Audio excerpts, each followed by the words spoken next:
Good morning, LinkedIn. Happy Tuesday. Welcome to Let's Build. I'm going to start this series or continue this series that I kind of started, let's say maybe a couple different times, just kind of talking about what we're trying to accomplish here, with all these shows, try to share my experiences with you, including feedback, any results to share, kind of process updates as we scale and get bigger and get more people involved. And in planning, I started referring to it as like, let's build a media company, because that's what we're doing here. But really, it's more about like what I want to keep the focus on, what we're trying to accomplish and how we need to do that. It happens to create a media company at the same time, if done right. But really, if we don't do it together, there's really no hope of accomplishing the goal. And, what I mean by together is we have a lot of people right now highlighting, and really targeting this knowledge gap that has been created by, HubSpot speeding towards a bigger and better platform, which in my opinion is still the best, bang for the buck that's ever been created, in terms of what businesses are needing, specifically related to digital transformation and customer data.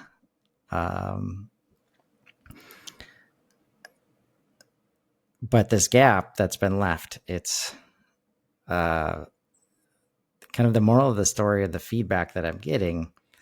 It's clear that it is quite impossible for us to understand who is in the gap right now. And while this is counter to everything we've learned about, in marketing, as far as targeting and target personas, in trying to educate right now is very difficult. Because HubSpot is not what it's used to be. It is not just a marketing platform. It is a customer platform. We can literally have any department in the organization taking advantage of it. We can have lots of industries outside of SaaS take advantage of it. And when we go outside of SaaS, the knowledge of SaaS and software products in general goes down. Adoption, people are not used to utilizing tools like this. And all these traditional mechanisms of community and academy and knowledge base and even blog articles, right? They're just not going to get it done, and they're not getting it done. Or else why would we be having so many onboarding issues? So many, partner transfers, other partners cleaning up messes from other places. Like, really, you can find a horror story about just about everybody out there, alongside all the success stories, of course. But I think the farther you get away from marketing and the farther you get away from SaaS, the true success stories are few and far between. No matter the focus on, RevOps, as an example. There's still a long ways to go in terms of, these topics that I show here, RevOps to digital transformation, CMS to Commerce Hub.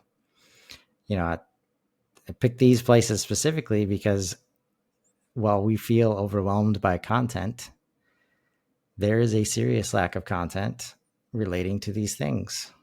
And why? Because they're hard. Like, they're hard to talk about. RevOps still is a very new thing. Outside of SaaS, it's not a thing often. If it is a thing, they don't know why they're doing it. They just know they need to, right? They've heard it. They're open to trying new things, but most of the time this hat gets on whoever the HubSpot admin is already, or whoever the marketing person in charge of technology is, right? And the difference between marketing tech and the MarTech stack versus RevOps is substantial, right? Talking about digital transformation and not running away from it. Because like 70% failure rates on digital transformation initiatives alongside CRM adoption, all that stuff rolls together. And if we don't have challenging conversations, like there's no hope of businesses being able to do that. They need support from the SaaS space, not vendors trying to sell them stuff they don't need or they don't know how to use, or here you go, good luck adopting it. Good luck, changing your organization to support. All these things kind of roll together that clearly the old ways of solving this and trying to keep up with this problem are no longer sufficient. So my biggest takeaway from watching Kyle Jepsen work is that really hitting the cadence. At first, the goal was the cadence, just showing up every day.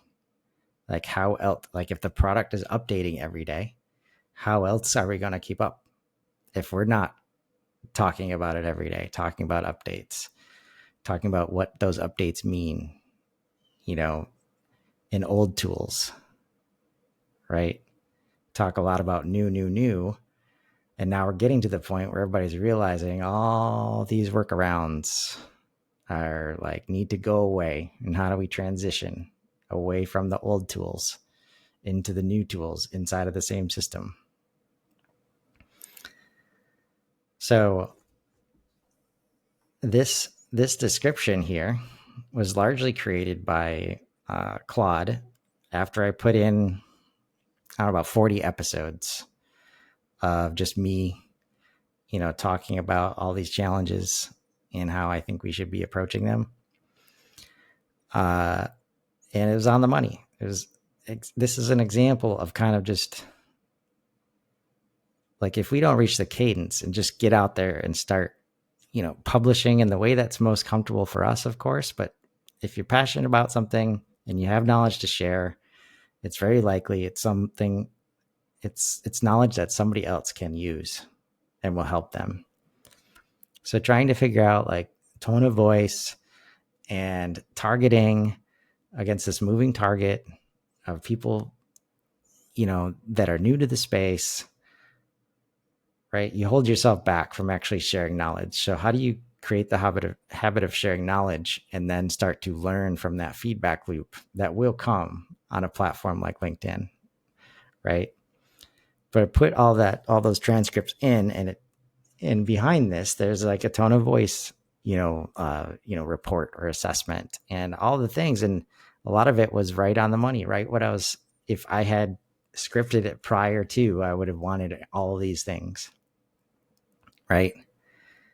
And we're just scratching the surface right now. I haven't done any clips, right? It's all been full shows. A lot of the post-production, is coming. But really, unless we get out of the gate with this first creation, none of the distribution or repurposing is possible, right? So when we talk about daily shows, in-depth interviews, practical demonstrations, it's all on the table. And what I can say is whether it's an unboxing video or it's just me kind of keynote style, or whether we're sharing screen or not, you can judge, just getting out of the habit of judging what the content is supposed to be and how you're supposed to prepare, how it's supposed to be structured. We just need to get out of that when we're in new channels and new formats and trying to solve an age-old problem that nobody's been able to solve before. Because I can tell you this is happening in other industries that I've been in. And like when you remove those judgments, like this is not called, I don't think, like I usually refer to this as a show, right? That's about as close as I get to it's either show or LinkedIn Live. Certainly there's episodes, but the feedback comes in and it's been called, podcast, webinar, even how-to tutorials, right? Which is, in my opinion, it's very much not that. But when we just try to pre-format and pre-plan, and it has no chance of hitting all the spaces in the gap, because we can't see what's in the gap. There's no trailhead, for example, to look to, which I would argue is just tells you about admins, and really, like, it clearly doesn't point to an ecosystem that knows how to use that platform. But the certifications, the accreditations, it's very hard to actually vet somebody using anything other than kind of seeing them work, either experiencing them on a project or this conversational content. Like, how do you know? How do you trust their knowledge when it comes to HubSpot? How do you gauge their knowledge? Without this engagement, it's very hard to understand where somebody's knowledge is at, right? So, we create all these conversational spaces like Slack, LinkedIn, the new connect.com. We're not creating very conversational content outside of quick, messages back and forth to kind of solve use cases. So we have the space to do it. We have the platforms available. We have the tools available. I'm getting a hell of ROI out of Riverside and LinkedIn Live right now. So why aren't we doing it? And that's where I think it comes down to. Everybody's always surprised at what kind of content comes out of this, and they're disbelieving, honestly, until they actually do one episode, which I get. This is brand new. Like, we're not planning. Like, the planning and preparation is your 5 to 10 years experience, or however much experience you have. There's lots of cases where somebody who's only been in the ecosystem for 2 years knows more, or knows a different set of knowledge than the person who's been in for 10 years, because they come from a different space.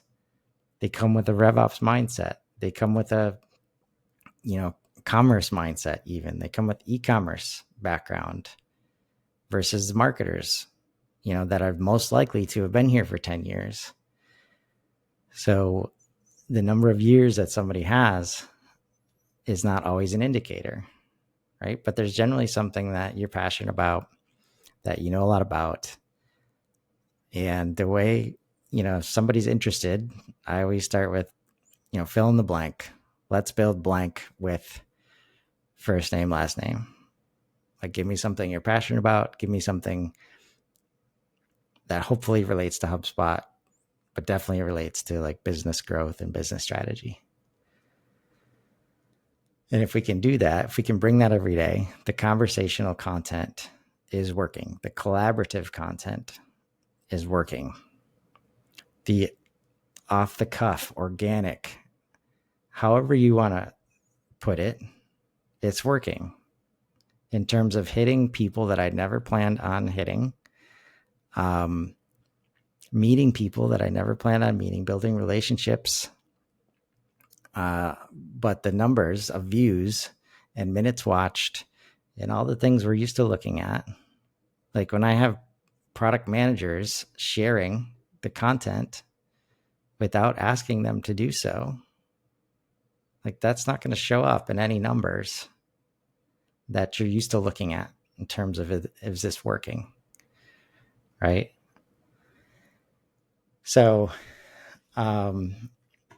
with that kind of, I didn't plan to go 15 minutes, but me, it's hard to shut up sometimes.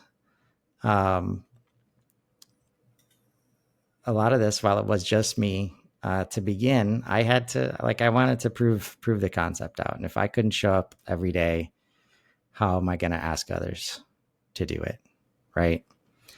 But now we're getting more and more people involved. I'm certainly not going to take credit for this as it was on the way anyways. But I've had a number of people tell me that they're inspired just from the daily habit.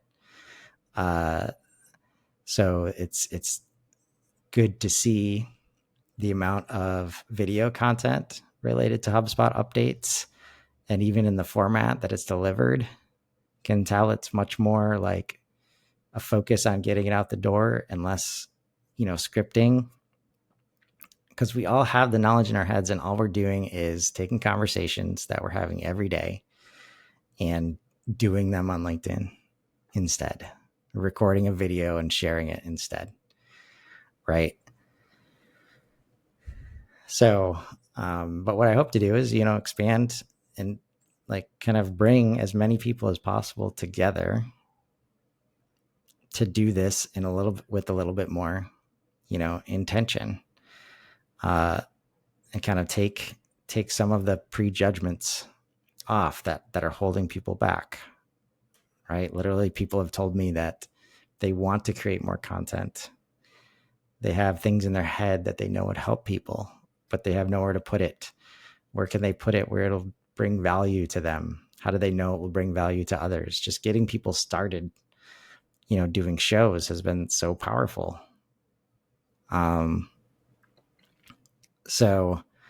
it goes beyond this show, and I want to keep building together in terms of highlighting anybody that's building content. So I've started this newsletter, and, real big props to people that are stepping up, like Tony Dowling, Brian Osa, Kyle is the OG here. Max Cohen also, one of the originals from a different perspective. And when you see that they're increasing their already prolific content creation, how does that not inspire you?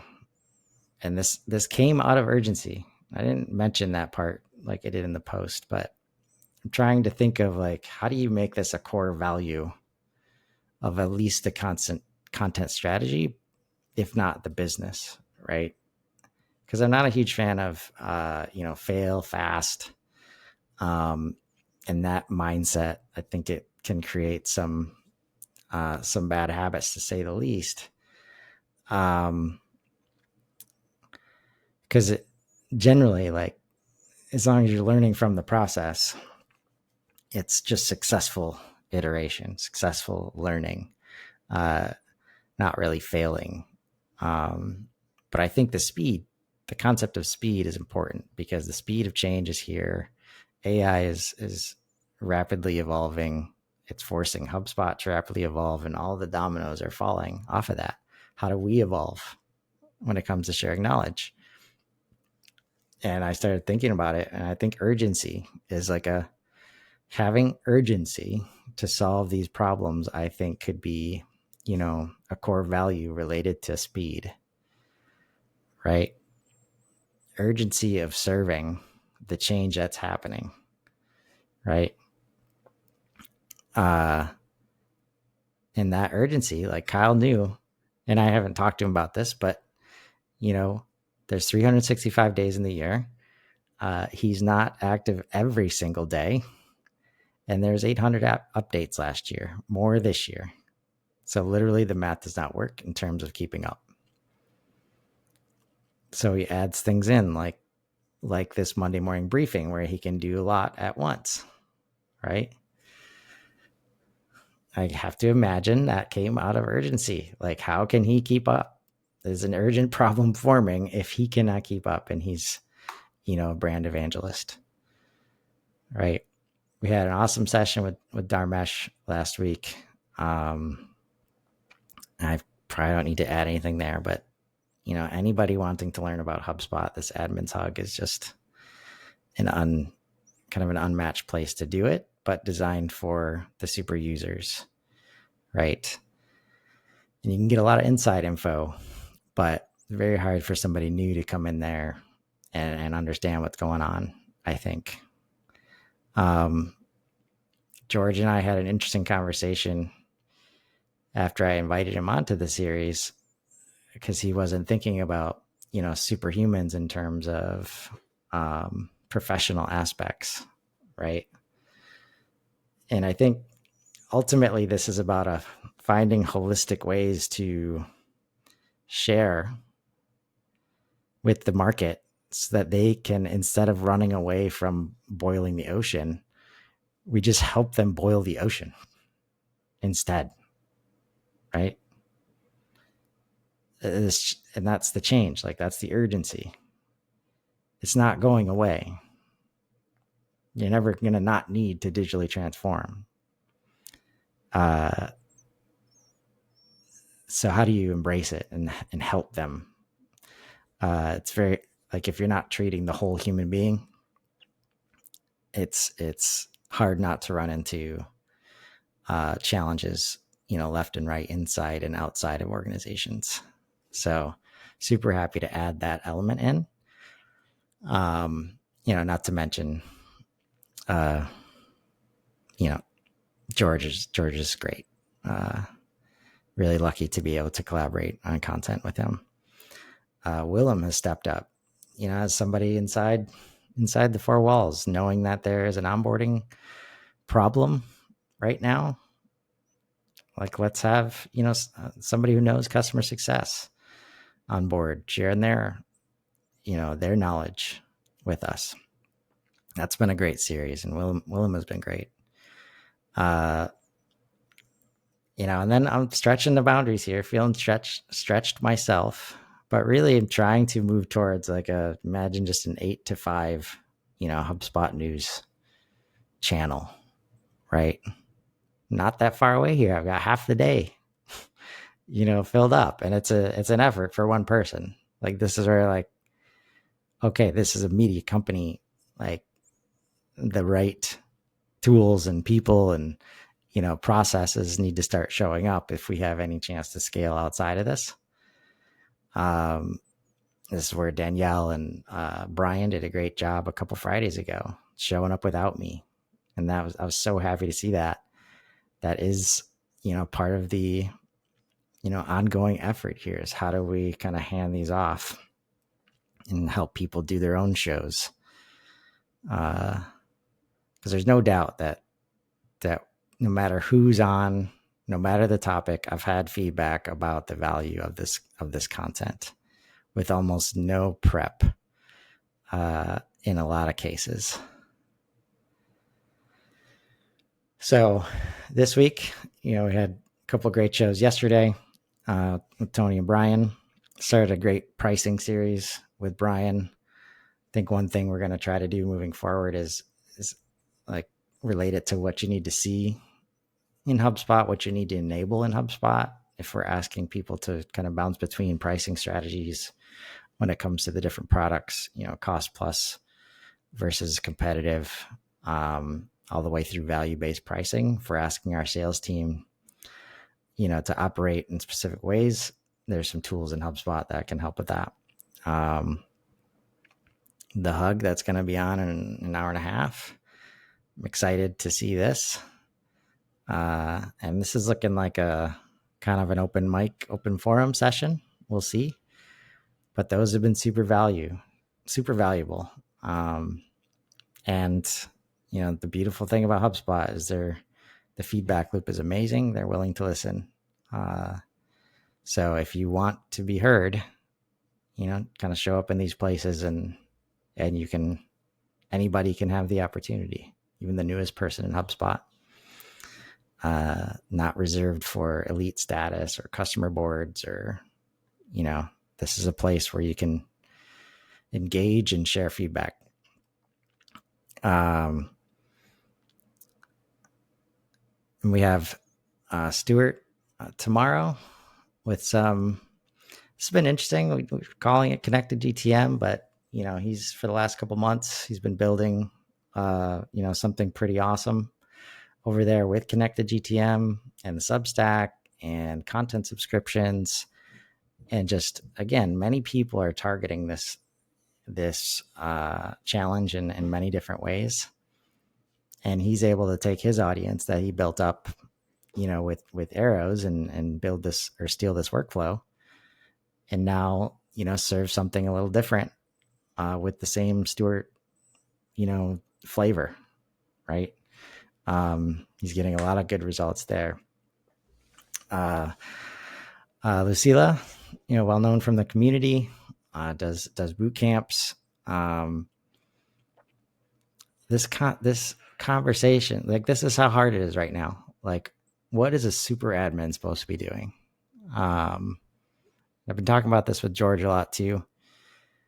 When you have 6 hubs, like, super admins, and I think this is what makes it different from Salesforce. Like, HubSpot is not built to be like an IT project and managed by IT. It's just not, right? But in that case, what is a super admin supposed to be doing when you have all 6 hubs? And it's hard not to want to create content. Oh, let's teach them about marketing. Let's teach them about sales. Let's teach them about service. But,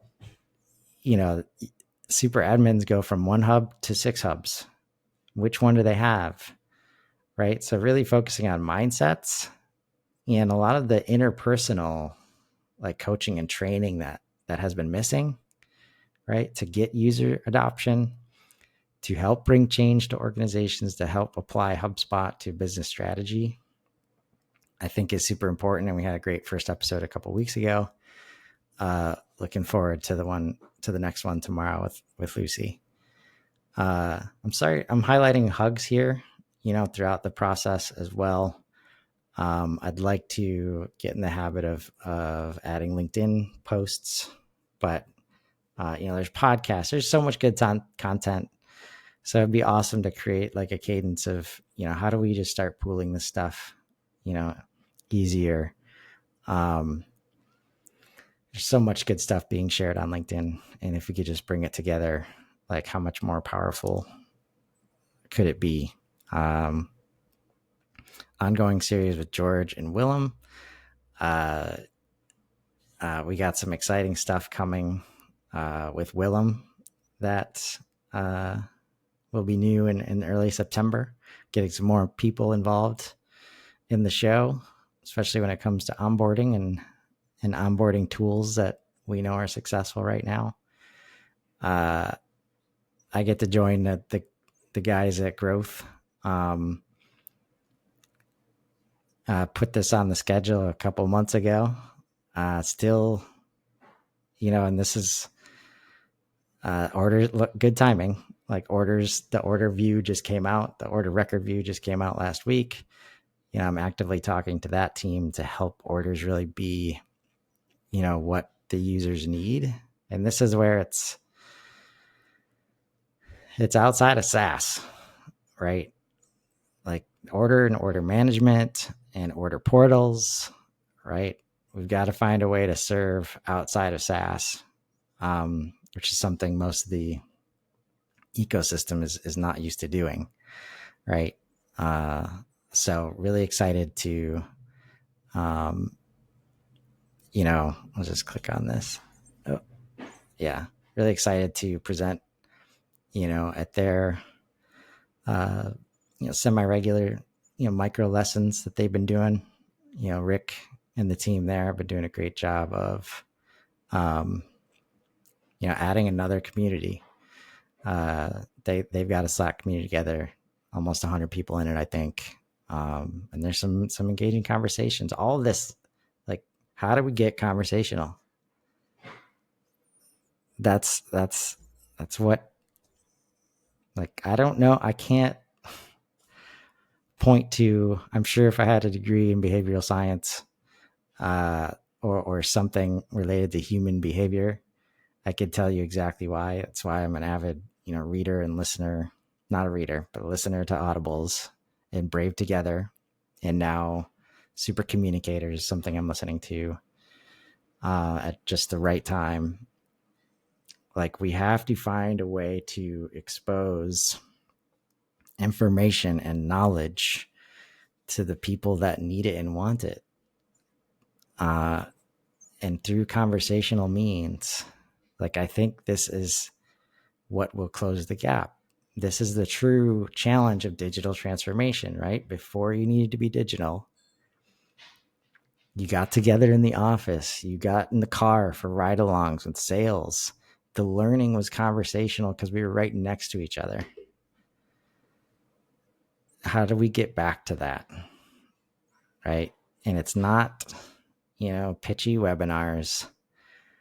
It's not, long academy courses for most people.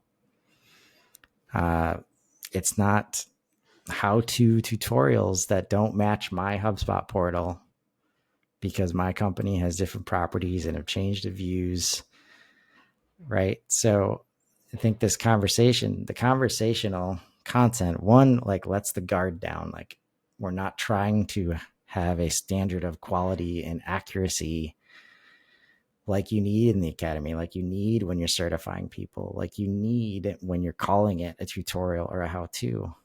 Like, if we remove all those filters and like expectations of ourselves, now we can have authentic conversations. And that builds trust. And from the trust comes the learning for others, right? Because the same thing on the user side, like, how do you know which article to read, which video to watch, right? It's a time investment every time. And it's getting harder and harder to find the information you need for your, specific HubSpot use case. So instead of trying to give you the answer, let's have a conversation. Let's teach you which questions to ask, how to think in terms of HubSpot and applying it to your business. That's the goal. That's what will close the gap. So super appreciative of all the people who have stepped up and, started their own weekly shows with me. And, again, I mean, you can see the participation from, don't quite have anybody from Asia yet. There's some people from Australia have in mind. So we're getting close to global. We've got agencies, we've got non-agencies, we've got inside of HubSpot, we've got outside of HubSpot. Students to experts and everything in between are both participating in sharing their stories and their knowledge, but also receiving that knowledge. So if we can't look to that and say that's working, I don't know what else you want to see. It's not going to come through the numbers.